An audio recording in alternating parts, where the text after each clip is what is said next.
ஒரு மாவீரரை உலக வரலாற்றில் யாருமே பார்த்திருக்க முடியாது. அல்லாஹ்வுடைய ரசூல் அல்லாஹ்வுடைய வஹிக்கேற்பதான் மக்காவிலே இருந்து மதீனாவுக்கு புறப்பட்டாரே தவிர அல்லாஹ்வுடைய ரசூல் விருப்பப்பட்டு கூட மக்காவிலே இருந்து புறப்படவில்லை என்பதை அல்லாஹ்வுடைய ரசூல் மக்காவிலே இருந்து புறப்படும் பொழுது அந்த மக்காவினுடைய கஅபாவை திரும்ப திரும்ப பார்த்து பார்த்து ரசூலுல்லாஹி ஸல்லல்லாஹு அலைஹி வஸல்லம் அழுது கூறிய வாசகங்கள் ஹதீஸ்களிலே உண்டு. உன்னை பிரிய எனக்கு மனமில்லை, அல்லாஹ்வுடைய வஹி, அல்லாஹ்வுடைய ஏற்பாடு, அல்லாஹ் கட்டளையிட்டான் என்ற ஒரே காரணத்திற்காக வேண்டி உன்னை பிரிந்து நான் செல்கிறேன் என்று அழுது கொண்டு ரசூலுல்லாஹி ஸல்லல்லாஹு அலைஹி வஸல்லம் அவர்கள் மக்காவிலே இருந்து புறப்பட்டார்களே தவிர எதிரிகளை கண்டு பயந்து அல்ல, அவர் உள்ளபூர்வமாக விரும்பியும் அல்ல. அல்லாஹ் ரப்பல் ஆலமீன் மிகப்பெரிய ஒரு சாம்ராஜ்யத்தை நிறுவி அதற்கு பிறகு இந்த புனிதமிக்க கஅபாவை அல்லாஹ்வுடைய ரசூலுடைய கையில் ஒப்படைப்பதற்காக வேண்டி அல்லாஹ் தீர்மானித்து போட்ட திட்டம் தான் அந்த ஹிஜ்ரத்துடைய பயணம். இந்த பயணத்தில் எல்லோரும் மதீனாவுக்கு பயணமாகிற பொழுது அபூபக்கர் சித்திக் ரலியல்லாஹு அன்ஹு அவர்களுடைய அந்த உள்ளத்தை இந்த நல்ல நேரத்தில் நாம் கற்பனை செய்து பார்க்க வேண்டும்.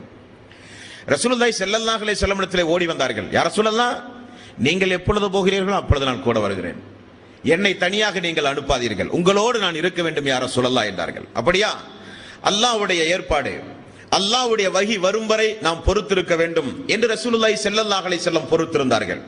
இதற்கு இடையில் அல்லாஹ்வுடைய ரசூலையும் அவருக்கு ஆதரவாக யாரெல்லாம் இருக்கிறார்களோ எல்லோரையும் சேர்த்து கொள்வதாக முடிவு செய்தார்கள். அதற்காக வேண்டி அவர்கள் தீட்டிய திட்டம் என்ன? ஒரு குடும்பத்தை சார்ந்தவர்கள் மட்டும் இந்த வேளையில் இறங்கினால் அந்த குடும்பத்தாருக்கு பெரிய அளவிலே பாதிப்பு ஏற்படும். ஆகவே அபூஜஹிலும் உமையாவும் சொன்ன ஆலோசனை என்னவென்றால், ஒவ்வொரு கோத்திரத்திலிருந்தும் ஒவ்வொரு குடும்பத்திலிருந்தும் ஒவ்வொரு நபர்கள் வர வேண்டும். எல்லா குடும்பத்தார்களும் எல்லா கோத்திரத்தார்களும் சேர்ந்து தாக்கி அவரை இல்லாமல் ஆக்க வேண்டும். இதுதான் ஏற்பாடு. இந்த இடத்தில் மிக முக்கியமான ஒரு சம்பவத்தை நீங்கள் நினைவு கூற வேண்டும். சஹாபாக்களை பொறுத்த வரையில் பலதரப்பட்ட சஹாபாக்கள் உண்டு. அவரவர்களுடைய ஈமான், அவரவர்களுடைய தக்குவா, எந்த அளவுக்கு அல்லாஹ்வுடைய ரசூலை நேசித்தார்களோ அந்த விதத்திற்கு ஏற்றவாறெல்லாம் சஹாபாக்களுடைய தரங்கள் உண்டு. அதில் ஒரு குறிப்பிட்ட சஹாபாக்கள் உண்டு, அவர்கள் அல்லாஹ்வுடைய ரசூலுக்காக வேண்டி உயிரை கொடுக்கக்கூடிய சஹாபாக்கள். அல்லாஹ்வுடைய ரசூலுக்காக வேண்டி உயிரை கொடுப்பார்கள்.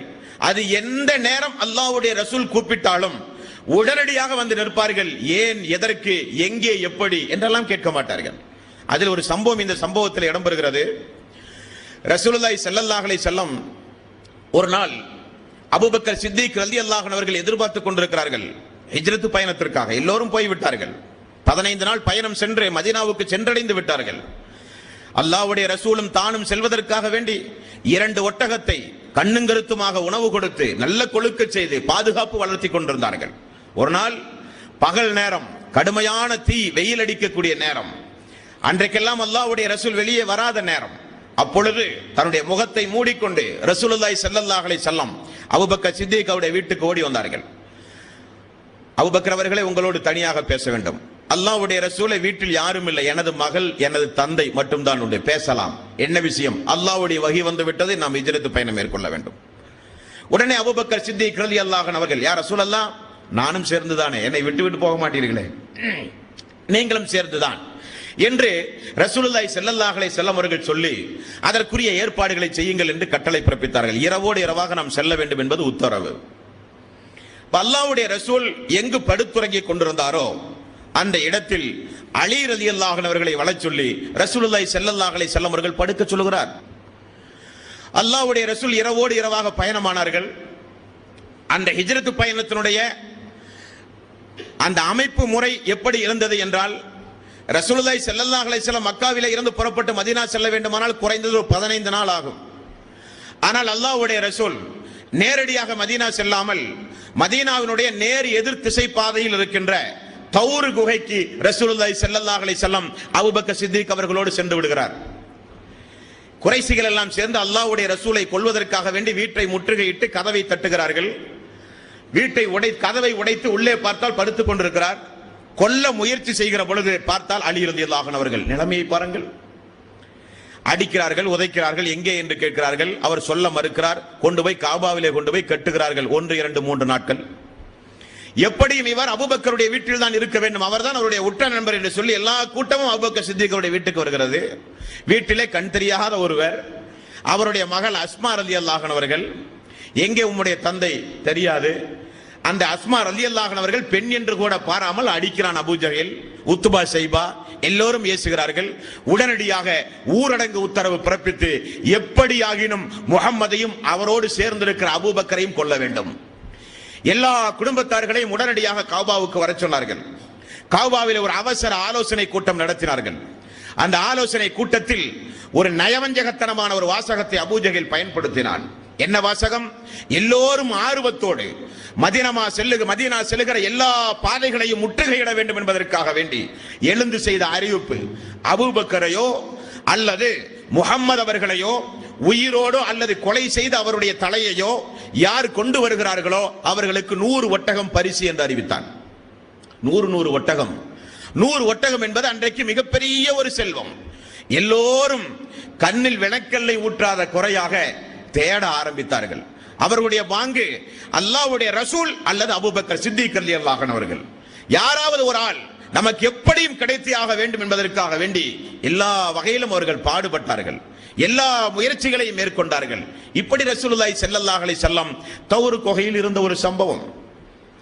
திருக்குர்ஆனில் ஒவ்வொரு நபித்தோழர்களுக்கும் அவரவர்களுடைய செயல்பாடுகளுக்கு ஏற்றவாறு அதிகமாக ஒவ்வொரு வசனங்கள் இறக்கியதுண்டு. உமர் அவர்களுடைய தீர்ப்புக்கு ஏற்றவாறு, அன்றைக்கு இருந்த சஹாபாக்களுடைய எண்ணங்களுக்கு ஏற்றவாறு, அன்றைக்கு இருக்கிற சஹாபாக்கள் அல்லாஹ்வுடைய ரசூலோடு கேட்ட தீர்ப்புகளுக்கு ஏற்றவாறு திருக்குர்ஆனுடைய வசனங்கள் இறங்குவது யதார்த்தம்.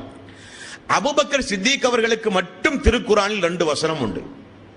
அது அவர் சம்பந்தப்பட்ட வசனம், அது வேறு யார் சம்பந்தப்பட்ட வசனம் அல்ல. அந்த அபூபக்கர் சித்திக் ரலியல்லாஹு அன்ஹு அவர்களுக்கு இறக்கப்பட்ட 2 வசனத்தையும் இன்றைய தினம் நாம் பார்க்க போகிறோம். தௌர் குகையில் இருக்கிறார், எல்லோரும் தேடுகிறார்கள். ஆனால் இந்த தௌர் குகையில் இருக்கிற பொழுது கீழே குனிந்து பார்த்தால் அல்லாஹ்வுடைய ரசூல் இருப்பது தெரியும். அந்த அளவுக்கு அவருடைய கால்கள் எல்லாம் அந்த குகைக்கு வெளியே தெரிகிறது. அபூபக்கர் சித்திக் ரலியல்லாஹு அன்ஹு அவர்கள் மிகப்பெரிய அளவில் பதட்டப்பட்டார்கள். அல்லாஹ்வுடைய ரசூலே, இதோ அவர்களுடைய கால் தெரிந்து விட்டது, அவர்கள் கீழே குனிந்தால் நம்மை பார்த்து விடுவார்கள், என்னை கொல்வது எனக்கு பிரச்சனை அல்ல, ஆனால் உங்களுக்கு ஒன்றும் ஆகாமல் இருக்க வேண்டும் யா ரசூலல்லாஹ். காரணம், நீங்கள் அல்லாஹ்வுடைய ரசூல், உங்களை தொடர்ந்து இன்னும் நிறைய மக்கள் நேர்வழி வரப்போகிறார்கள் அல்லாஹ்வுடைய அனுமதியோடு. ஆகவே யா ரசூலல்லாஹ், உங்களுக்கு ஒன்றும் இல்லாமல் இருக்க வேண்டும் என்று பதபடத்த எண்ணத்தோடு பெரிய அளவில் பதட்டப்பட்டு அபூபக்கர் சித்திக் ரலியல்லாஹு அன்ஹு அவர்கள் நடுங்க ஆரம்பித்தார்கள்.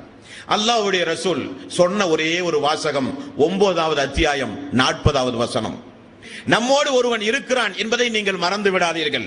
அல்லாஹ்வுடைய ஏற்பாடு, அவர்கள் குனிந்து பார்க்க வேண்டும் என்கிற எண்ணம் கூட இல்லாத அளவுக்கு அல்லாஹ் அவர்களுடைய எண்ணத்தை மறக்கடித்து விட்டான். இப்படி 3 நாள் ரசூலுல்லாஹி ஸல்லல்லாஹு அலைஹி வஸல்லம் தௌர் குகையிலே இருந்தார்கள். அபூபக்கர் சித்திக் ரலியல்லாஹு அன்ஹு அவர்கள் தன்னுடைய மகனுக்கு போட்ட உத்தரவு, அப்துல்லாவுக்கு போட்ட உத்தரவு, மக்ரிப் முடிந்தவுடன் வீட்டிலிருந்து புறப்பட்டு நீ தௌர் குகைக்கு வர வேண்டும். பகலில் அவர்கள் என்னென்ன சூழ்ச்சிகள் செய்கிறார்கள், எப்படிப்பட்ட ஏற்பாடுகளை, எப்படிப்பட்ட திட்டம் செய்கிறார்கள் என்பதை நீ வந்து சொல்ல வேண்டும் என்கிற ஒரு ஏற்பாடு. அது மணல் பிரதேசம் தானே, மனிதன் நடந்து சென்றால் காலடியினுடைய அச்சு பாதம் தென்படும், அதை வைத்து கூட அடையாளம் கண்டு விடுவார்கள். ஆகவே இரவு நேரத்தில் வர சொல்கிறார். அபூபக்கர் சித்திக் ரலியல்லாஹு அன்ஹு ஏற்பாட்டை பாருங்கள். அவருடைய அடிமை, விசுவாசமான ஒரு அடிமை, அந்த அடிமையினுடைய பெயர் அமீர் இப்னு புரைஹா. இந்த அமீர் இப்னு புரைஹா அவர்களை அபூபக்கர் சித்திக் அவர்கள் காலை பொழுதில் வர சொல்கிறார். எதற்கு? காலை பொழுதில் வரும் பொழுது தன்னுடைய மகன் நடந்து சென்ற அந்த காலடிகளை எல்லாம் ஆடுகளை மேய்த்து அதன் மேல் நடக்க வைத்து அந்த பாத தடங்கள் இல்லாமல் ஆக்குகிறார். எவ்வளவு பெரிய ஒரு ஏற்பாடு! இப்படி அடிமை பகலில் வந்து, இரவில் தன்னுடைய மகன் வந்து ஒரு 3 நாள் அந்த தௌர் குகையில் கழித்து மீண்டும் பயணமாகிறார்கள். பயணமானால் எல்லோரும் குதிரை, ஒட்டகம் என்று சொல்லி அங்குமிங்குமாக வாகன கூட்டங்கள். அல்லாஹ்வுடைய ரசூலை எப்படியாவது பிடித்து விட வேண்டும். ஒன்று கொள்கை ரீதியான எதிர்ப்பு, இல்லாவிட்டால் நமக்கு 100 ஒட்டகம், எப்படியாயினும் நாம் செல்வந்தராகி விடுவோம் என்பதற்காக வேண்டி எல்லோரும் கடுமையான முயற்சி எடுத்தார்கள். இப்படிப்பட்ட ஒரு முயற்சிக்கு பிறகு ரசூலுல்லாஹி ஸல்லல்லாஹு அலைஹி வஸல்லம் வழக்கமான மதீனாவினுடைய பயணம் செல்லுகிற பாதை அல்லாமல் அல்லாஹ்வுடைய ரசூல் கடலோர பாதை வழியாக ஹிஜ்ரத் பயணம் மேற்கொள்கிறார்கள். அப்படி மேற்கொள்ளும் பொழுது நடந்த ஒரு அற்புத சம்பவத்தை அபூபக்கர் சித்திக் ரலியல்லாஹு அன்ஹு அவர்கள் இப்படி சொல்கிறார். அல்லாஹ்வுடைய ரசூல் முன்னால் ஒரு ஒட்டகத்திலே செல்கிறார். அபூபக்கர் சித்திக் ரலியல்லாஹு அன்ஹு அவர்கள் பின்னால் இன்னொரு ஒட்டகத்திலே செல்கிறார்கள். திரும்பி பார்த்தால் ஒரு மனிதன் பின்தொடர்ந்து வந்து கொண்டிருக்கிறான். மறுபடியும் அபூபக்கர் சித்திக் அவர்களுக்கு மிகப்பெரிய பதட்டம் உருவானது. அல்லாஹ்வுடைய ரசூலை ஒரு மனிதன் பின்தொடர்ந்து வருகிறான். அல்லாஹ்வுடைய ரசூலை ஒரு மனிதன் பின்தொடர்ந்து வருகிறான். அல்லாஹ்வுடைய ரசூல் திரும்பி கூட பார்க்கவில்லை. அபூபக்கரே, நம்மோடு அல்லாஹ் இருக்கிறான், நீங்கள் ஒன்றும் பேசாதீர்கள். லா தஹ்சன் இன்னல்லாஹ மானா, நம்மோடு அல்லாஹ் இருக்கிறான், நீங்கள் ஒன்றும் பேசாதீர்கள் என்று சொன்னார்கள்.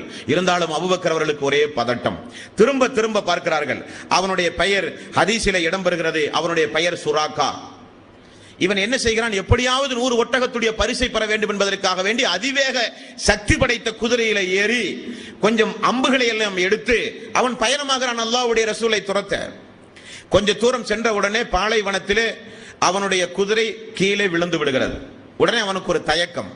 அன்றைக்கு குறி பார்க்கிற ஒரு பழக்கம் இருந்தது. பின்னால் இருக்கிற அம்பை எடுத்து அதில் 2 அம்பை எடுத்தான். ஒரு அம்பினுடைய ஒரு பகுதியில் இவருக்கு தீங்கு செய்ய வேண்டுமா வேண்டாமா, வேலை எறிவது, திரும்ப வந்து விழுந்தால் தீங்கு செய்ய வேண்டாம் என்று விழுந்தது. அவன் பொருட்படுத்தவில்லை. மீண்டும் ஒட்டகத்தில் ஏறி மீண்டும் புறத்தினான். மீண்டும் குதிரை கீழே விழுகிறது. மீண்டும் எடுத்து அம்பை எடுத்து குறி பார்க்கிறான். வேண்டாம் என்றே வருகிறது.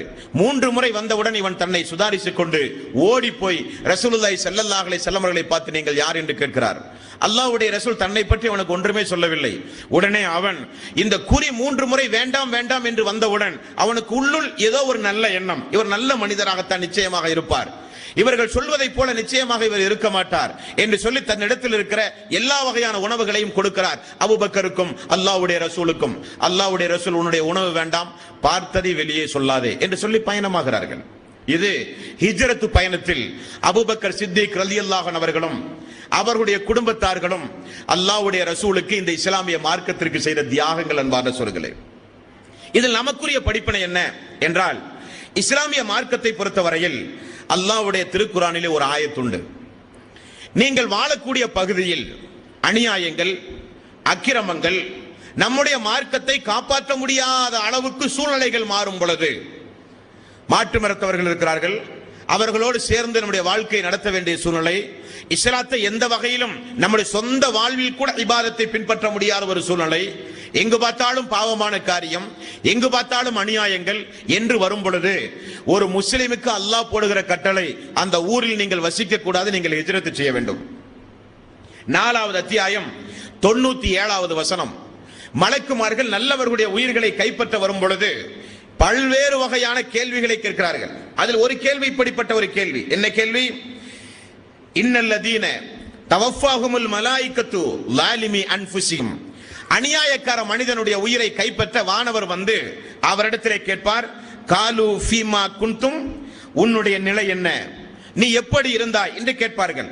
காலு குன்னா முஸ்தல்அஃபீன ஃபில் அர்லி, நான் பூமியில் பலகீனமானவனாக இருந்தேன், ஆகவேதான் இந்த அநியாயங்களை எல்லாம் நான் செய்தேன் என்று அவன் சொல்லுவான். அப்ப வானவர் சொல்லுகிற பதில், காலு அலம் தகுன் ஆரலுல்லாஹி வாசிஅத்தன் ஃபதுஹாஜிரு ஃபீஹா, அல்லாஹ்வுடைய பூமி விசாலமானதாயிற்று, ஏன் ஹிஜ்ரத் செய்து உன்னுடைய மார்க்கத்தை நீ காப்பாற்றவில்லை? ஏன் ஹிஜ்ரத் செய்து பெரும்பாவங்களிலே இருந்து நீ ஒதுங்கவில்லை? அல்லாஹ்வுடைய பூமி விசாலமானதாயிற்று.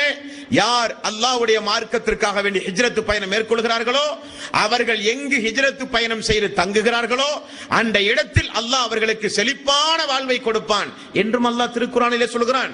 இது ஒரு பாடம், நமக்குரிய பாடம் அன்பார்ந்த சகோதரர்களே.